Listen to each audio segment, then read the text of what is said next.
दोस्तों आजकल made in India और स्वदेशी प्रोडक्ट्स का बहुत चलन है। हर कोई चाहता है कि वो अपने देश में बने हुए सामान का ही इस्तेमाल करे। लेकिन अगर मार्केट पर नजर मारें तो लगभग हर सेक्टर में मल्टीनेशनल ब्रांड्स ही डोमिनेट करते नजर आते हैं। हालांकि इंडियन इकोनॉमी खुलने से पहले इनका नाम तक नहीं था और ऐसी ढेरों देसी कंपनियां थी जो ग्राहकों के दिलो दिमाग पर राज करती थी। तो आज फैक्टिफाइड हिंदी की इस खास वीडियो में हम बात करेंगे इतिहास की 5 ऐसी ही सुपर पॉपुलर कंपनीज की जिनका आज वजूद भी देखने को नहीं मिलता। फैक्टिफाइड, फैक्ट्स ऑन योर फेस। तो दोस्तों सबसे पहले बात करते हैं इंडिया की उस कंपनी की जिसकी गांव की कच्ची पगडंडी से लेकर शहर की सड़क तक एक तरफा राज हुआ करता था। क्या बूढ़े, क्या जवान और क्या ही बच्चे, हर कोई इस कंपनी की साइकिल्स का ऐसा दीवाना था कि इसकी एक सवारी मिल जाए तो लगता था लाइफ बन गई। दोस्तों मुझे उम्मीद है कि अब आप समझ गए होंगे कि मैं किसकी बात कर रहा हूं। अगर फिर भी नहीं समझे, दोस्तों मैं बात कर रहा हूं इंडिया के साइकिल किंग एटलस की। दोस्तों ये वो दौर था जब देश की आजादी के ठीक बाद चारों तरफ विकास की दरकार थी। कच्चे रास्ते हुआ करते थे और लोग आने जाने के लिए बैलगाड़ी और घोड़ा गाड़ी का इस्तेमाल करते। जो बैलगाड़ी अफोर्ड नहीं कर सकते थे वो पैदल ही अपनी मंजिल की ओर निकल पड़ते। और तब आम लोगों की इसी परेशानी को जानकी दास कपूर ने समझा। जानकी दास कपूर ने कम बजट में साइकिल बनाने का सपना देखा ताकि गरीब से गरीब आदमी भी उनकी उस साइकिल को खरीद सके। और फिर इस सपने को पूरा करने के लिए उन्होंने 1951 में एटलस साइकिल कंपनी की शुरुआत की। पहले ही साल कंपनी ने 12,000 साइकिल्स का प्रोडक्शन किया और उसके बाद से कंपनी ने फिर पीछे मुड़कर नहीं देखा। 1958 में एटलस ने इंटरनेशनल मार्केट में कदम रखा और उसके बाद मिडिल ईस्ट, म्यांमार और साउथ अफ्रीका समेत कई देशों में अपनी साइकिल्स को एक्सपोर्ट किया। 1965 तक एटलस भारत की सबसे बड़ी साइकिल मैन्युफैक्चरर बन गई थी। और इतना ही नहीं, ये कंपनी 1982 में नई दिल्ली में हुए एशियन गेम्स के लिए साइकिल्स की ऑफिशियल सप्लायर भी थी। दोस्तों अब आप भी सोच रहे होंगे कि जब सब कुछ इतना सही चल रहा था तो आखिर ऐसा क्या हुआ कि ये कंपनी अचानक बंद हो गई। तो दोस्तों इस कंपनी के बंद होने की सबसे बड़ी वजह जानकी दास कपूर के बेटों में हुए प्रॉपर्टी डिस्प्यूट को माना जाता है। दरअसल हुआ कुछ ऐसा कि जनवरी 1967 में जानकी दास कपूर का देहांत हो गया, जिसके बाद उनके तीनों बेटों ने मिलकर साइकिल की इस कंपनी को आगे बढ़ाया। लेकिन 2000 के दशक में प्रॉपर्टी को लेकर तीनों भाइयों और उनके बेटों में विवाद होना शुरू हो गया।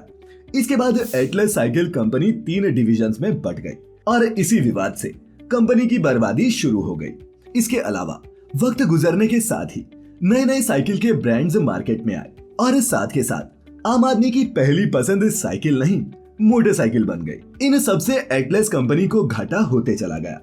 एक रिपोर्ट के मुताबिक जून 2020 में कंपनी पर 125 करोड़ की देनदारी थी, जिसके बाद देखते ही देखते कंपनी की फैक्ट्रियां एक एक करके बंद होती चली गई। और फिर आया साल 2020 जब 3 जून को इंटरनेशनल साइकिल डे पर ही एटलस कंपनी ने गाजियाबाद के साहिबाबाद में अपनी आखिरी फैक्ट्री को भी बंद कर दिया। और इस तरह साइकिल जगत की सरताज कहे जाने वाली एटलस कंपनी का सितारा टूटकर बिखर गया। किंगफिशर। दोस्तों एटलस कंपनी की ही तरह एक और कंपनी हुआ करती थी जो जमीन पर शराब और आसमान में हवाई जहाज उड़ाया करती। जी हाँ, मैं बात कर रहा हूँ उस कंपनी की जिसकी दारू नहीं तो सोडा आपने कभी ना कभी जरूर पिया होगा।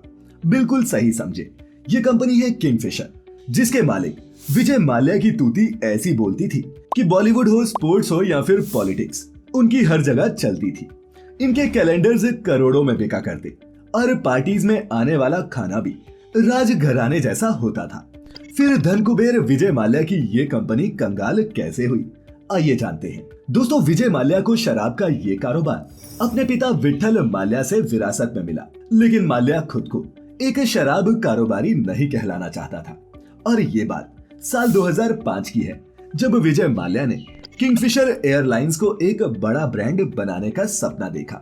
और इसी ख्वाब को पूरा करने के लिए 2007 में माल्या ने पहली low cost aviation company air ढक्कन को $30 करोड़ यानी कि करीब 1200 करोड़ रुपए देकर टेक ओवर कर लिया।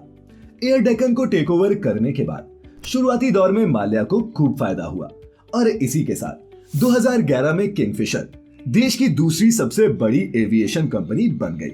लेकिन फिर बढ़ती फ्यूल कॉस्ट ने ऑपरेशंस की लागत बढ़ा दी और इस तरह कंपनी को बड़ा घाटा होने लगा। माल्या के लिए एयर डेक्कन खरीदने का सौदा सबसे बड़ी गलती बना और 5 सालों के अंदर ही किंगफिशर एयरलाइंस बंद होने के साथ साथ माल्या को कंगाल करती चली गई। कर्ज में ऊपर से नीचे तक डूबे माल्या को आखिर में देश छोड़कर भागना पड़ा। हालांकि कंपनी तो देश में ही रही, जिसे बेचकर लेंडर्स का कर्जा चुकाया गया। तो दोस्तों, ये थी माल्या के अर्श से फर्श तक पहुंचने और किंगफिशर एयरलाइंस के बंद होने की कहानी। रिलायंस कम्युनिकेशंस। दोस्तों, धीरूभाई अंबानी का सपना था कि मोबाइल की कॉल दरें पोस्ट कार्ड से भी सस्ती होनी चाहिए और धीरूभाई के इस सपने को साकार करने के लिए 2003 में शुरू की गई थी रिलायंस इंफोकॉम। अब कंपनी अंबानी ग्रुप की थी तो राइवल कंपनीज जैसे एयरटेल के पांव उखड़ना तो लाजमी ही था। लेकिन तब अंबानी बंधुओं यानी कि मुकेश और अनिल अंबानी में कारोबारी बंटवारे को लेकर जंग छिड़ गई और इसका रिजल्ट ये रहा कि 2006 में दोनों ने कारोबार अलग अलग कर लिए। बंटवारे के बाद रिलायंस इंफोकॉम अनिल अंबानी के हिस्से में आया और इन्होंने कमान थामने के साथ ही इसका नाम बदलकर रिलायंस कम्युनिकेशन रख दिया। हालांकि मुकेश अंबानी से अलग होने के बाद अनिल अंबानी कुछ अलग नहीं कर पाए। यहाँ तक कि उन्होंने ऐसे कई फैसले लिए जिस वजह से कंपनी पर लगभग 45,000 करोड़ का कर्जा चढ़ गया। रही सही कसर बड़े भाई की कंपनी रिलायंस जियो ने पूरी कर दी, जिसके आते ही इंडियन टेलीकॉम मार्केट पर पूरी तरह से एक तरफा कब्जा हो गया। लेकिन अनिल अंबानी ने हार नहीं मानी और इस सब के बावजूद कंपनी को घाटे से उभारने के लिए उन्होंने 2015 में एमटीएस और एयरसेल जैसे बड़े ब्रांड्स के साथ विलय कर लिया। दोस्तों, लगभग सब कुछ तय हो चुका था। विलय के बाद रिलायंस कम्युनिकेशंस देश की चौथे नंबर की कंपनी बन जाती। लेकिन अक्टूबर 2017 में सुप्रीम कोर्ट ने विलय को नामंजूर कर दिया और इसके साथ ही रिलायंस कम्युनिकेशंस की किस्मत का आखिरी पन्ना भी फट गया और अगले ही महीने कंपनी को बंद करने की घोषणा कर दी गई। 2006 में जिस रिलायंस कम्युनिकेशंस की मार्केट वैल्यू करीब 65,000 करोड़ थी, वही कंपनी 2017 में दिवालिया होने की कगार पर आ गई, जिसके बाद अनिल अंबानी के बड़े भाई यानी कि मुकेश अंबानी ने रिलायंस कम्युनिकेशंस को अपनी कंपनी जियो में वर्चुअली मर्ज कर लिया। स्नैपडील। दोस्तों, अगर मैं आपसे पूछूं कि किसी ऑनलाइन प्लेटफॉर्म का नाम बताइए जहां से आप शॉपिंग करते हैं, तो आपका जवाब अमेज़न, मिंत्रा या फ्लिपकार्ट होगा।